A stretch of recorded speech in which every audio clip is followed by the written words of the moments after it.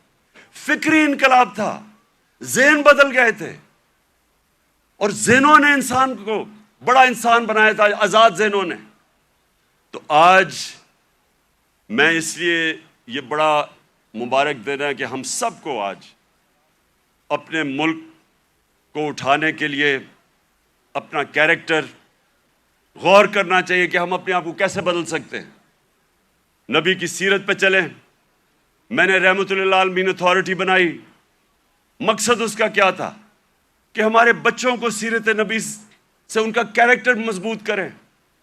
University colleges کے اندر debates ہوں, سارے ڈسکس کریں. ہمارے انٹلیکٹ ہماری جو اسکالرز ہیں وہ ڈسکس کریں کہ اللہ نے کیوں ہمیں حکم دیا ہوا ہے کہ نبی کی سنت پہ چلو ہماری بہتری کے لیے, اور وہ کیا انہوں نے قدم کیا کہہ رہے, کیسے چینجز کیے. ایک ایسے اتنی دنیا میں اتنے تھوڑے وقت, دنیا کی تاریخ میں اتنے تھوڑے وقت کبھی اتنے گریٹ لوگ نہیں آئے. ہر انسان کوئی نہ کچھ بن گیا. اگر یہ مغرب میں ہوتے آج یہ فنومنا تو ایک کے اوپر کتابیں لکھی جا رہی ہوتی. حضرت خالد بن ولید پہ کتابیں لکھی جا رہی ہوتی, ان کے اوپر ریسرچ ہوتی کہ وہ کیا تھا, کبھی وہ جنگ ہی نہیں ہارے, اور ہر کوئی جنرل بن گیا. حضرت بلال 2 کیمپینز میں وہ لیڈ کر کے گئے, ایک غلام ایک جنرل بن گیا. اس کے اوپر کبھی کام نہیں کیا, ہمارے اسکالرز نے نہیں کام کیا. رحمت اللہ عالمین اتھارٹی کا مطلب ہی یہ تھا کہ اسکالرشپ آئے اور وہ کام کرے اس پہ, تاکہ اپنے یوتھ کو تو بتائے. کیونکہ اگر آپ نہیں بتائیں گے, ان کے اوپر تو مغربی کلچر کی جلغار ہوئی ہے. موبائل فون سے بچوں کو وہ مٹیریل مل رہا ہے جو انسانی تاریخ میں نہیں بچے اب کو ملا. تو جب تک آپ ان کو سیرت نبی سے ان کو مضبوط نہیں کریں گے, وہ کیسے, یہ جو اتنا آنسلاٹ ہے ایک وہ کلچر کا جو بالکل مختلف ہے ہمارے دین سے, ہماری تاریخ سے, ہمارے کلچر سے, وہ کیسے مقابلہ کریں گے ان کو جب تک ان کو آپ مضبوط نہیں کریں گے. وہاں تو جو کلچر آ رہا ہے ٹیلی فون سے, میں ابھی آپ کو بتا دیتا ہوں, وہ یہ کہہ رہا ہے کیونکہ ٹیکنالوجیکلی وہ اتنے آگے نکل گئے ہیں, اس کا مطلب ہر چیز میں وہ آگے ہیں, اس کا مطلب ہمارا دین بھی آؤٹ ڈیٹ ہو چکا ہے, ہمارا کلچر بھی آؤٹ ڈیٹ ہو چکا ہے. تو بیچارے ان کو کاپی کرنا شروع کر دیتے ہیں بچے, اور غلطی ہماری ہے کیونکہ ہم ان کو بتا ہی نہیں سکے کہ دوسرا ہمارا ہے کیا, جو علامہ اقبال کوشش کرتے رہے. تو یہ رحمت اللہ عالمین اتھارٹی کا مقصد ہی یہ تھا کہ ہم ابھی سے اپنے بچے, کالج اسٹوڈنٹس, یوتھ, ان کو تیار کریں کہ 21ویں صدی میں آپ نے کیسے آپ نے فیس کرنا دنیا کو. ماں خاص طور پہ ماؤں کے اوپر جو اب پریشر ہے, مجھے تو پتہ ہے کیا پریشر پڑا ہوا ہے یہ موبائل فون کی وجہ سے, جو بچوں کے لیے اب آ گیا. تو اس لیے میں آج اس دن پہ اپنی ساری یوتھ کو کہتا ہوں کہ اگر ابھی تک ہمارے ایجوکیشن سسٹم آپ کو تعلیم نہیں دے سکا جو آپ کو ملنی چاہیے, اور انشاءاللہ ہم جب بھی واپس آئیں گے اور اللہ نے جب کیا تو رحمت اللہ عالمین اتھارٹی کو ریوائیو کریں گے, اسکالرشپ ریوائیو کریں گے, بچوں کو تیار کریں گے.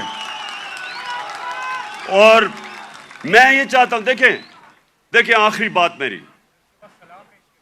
میری جو آخری بات ہے وہ یہ سن لیں. یہ تو اللہ کا سب سے بڑا تحفہ ہے کہ وہ کسی کو ایمان دیتا ہے یا نہیں دیتا. کوئی کسی کو زبردستی دین میں نہیں لا سکتا, لیکن ہمارا فرض یہ ہے کہ کم از کم ہم اپنی یوتھ اور بچوں کو ان کی فاؤنڈیشن تو بنا دیں, ان کی بنیاد تو رکھ دیں, ان کو بتا تو دیں کہ آپ کا دین, اور خاص طور پہ شروع ہمیشہ سیرت نبی سے کریں, اس کے بعد قرآن کی تعلیم دیں. سیرت نبی ایک ایسی چیز ہے جو میں اپنے آپ سے کہہ رہا ہوں کہ میری تو پہلے مجھے نبی کی سیرت میں نے پڑھی اور سمجھی, ان کی تاریخ, ان کی زندگی, پھر مجھے قرآن کی سمجھ آئی. اس سے پہلے مجھے قرآن کی سمجھ ہی نہیں آتی تھی. تو جب تک مجھے سیرت نہیں پڑھی پھر مجھے سمجھ آنی شروع ہوئی. تو دونوں پڑھانی چاہیے, لیکن ابھی سے ہی ہمیں میں اپنے یوتھ کو اب کہتا ہوں کہ کتابیں پڑھیں, نبی صلی اللہ علیہ وسلم کی زندگی پڑھیں, سمجھیں کہ وہ دنیا میں کیا ہوا تھا. کبھی دنیا کی تاریخ میں ایسا فنومنا نہیں آیا, اور اس کے بعد جو پھر اللہ آپ کو ہدایت کرتا ہے نہیں وہ آپ کی قسمت ہے، لیکن کم از کم اس سے آپ تیار ہو جائیں گے دنیا 21ویں صدی کا مقابلہ کرنے کے لیے. بہت بہت شکریہ.